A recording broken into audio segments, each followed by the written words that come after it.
অনেক অনেক বছর আগে যখন পৃথিবী আজকের মতো ছিল না তখন মানুষও ছিল না। পৃথিবীতে তখন ছিল শুধু প্রকৃতি, বিশাল বন, অজানা প্রাণী, আগ্নেয়গিরি আর ভয়ঙ্কর আবহাওয়া।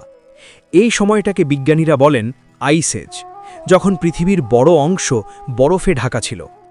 এই কঠিন পৃথিবীতে ধীরে ধীরে উদ্ভব হয় মানুষের পূর্বপুরুষদের। তাদের মধ্যে সবচেয়ে গুরুত্বপূর্ণ ছিল হোমো সেপিয়েন্স, যারা আজকের মানুষের সরাসরি পূর্বপুরুষ। তারা প্রথমে বাস করত আফ্রিকাতে, প্রায় 2 লাখ বছর আগে। শুরুতে মানুষ ছিল সম্পূর্ণ বন্য। তারা ছোট ছোট দলে থাকত, যাকে আমরা বলি হান্টার গ্যাদারার জীবন।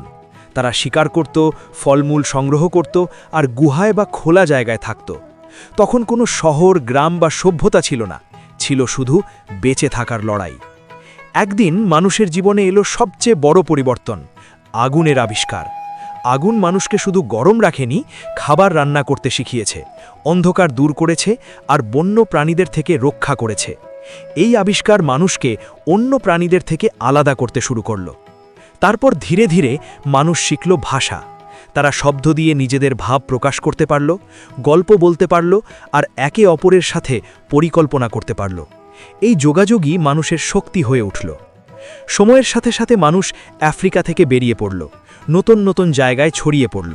তারা পৌঁছল এশিয়া, ইউরোপ এবং পরে আমেরিকা। প্রতিটি জায়গায় তারা পরিবেশের সাথে খাপ খাইয়ে নিতে শিখল। কিন্তু আসল পরিবর্তন এলো প্রায় 10,000 বছর আগে, যখন মানুষ আবিষ্কার করল কৃষি। এই ঘটনাটিকে বলা হয় নিওলিথিক রেভলিউশন। মানুষ আর শুধু শিকার আর সংগ্রহের ওপর নির্ভর না করে নিজেরাই ফসল ফলাতে শুরু করল। গম, ধান, যব। তারা পশুপালনও শুরু করল।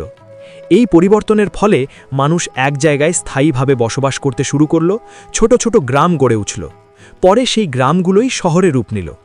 মানুষ বাড়ি বানালো, মাটির পাত্র তৈরি করল আর নতুন নতুন প্রযুক্তি আবিষ্কার করতে লাগল। এরপর শুরু হলো প্রকৃত সভ্যতার জন্ম। পৃথিবীর বিভিন্ন জায়গায় একসাথে গড়ে উঠল প্রথম সভ্যতাগুলো। এর মধ্যে সবচেয়ে প্রাচীনগুলোর একটি ছিল মেসোপটেমিয়ান সিভিলাইজেশন, যা গড়ে উঠেছিল 2টি নদীর মাঝে, টাইগ্রিস এবং ইউফ্রেটিস নদীর তীরে। একই সময়ে ইন্ডাস ভ্যালি সিভিলাইজেশন গড়ে উঠেছিল ভারতীয় উপমহাদেশে, যেখানে মানুষ পরিকল্পিত শহর, ড্রেনেজ সিস্টেম এবং উন্নত জীবনযাত্রা তৈরি করেছিল। আর এনশিয়েন্ট ইজিপশিয়ান সিভিলাইজেশন গড়ে উঠেছিল নীল নদীর তীরে, যেখানে মানুষ পিরামিড তৈরি করেছিল আর এক শক্তিশালী সংস্কৃতি গড়ে তুলেছিল। এই সভ্যতাগুলোর একটি বড় বৈশিষ্ট্য ছিল লেখার আবিষ্কার।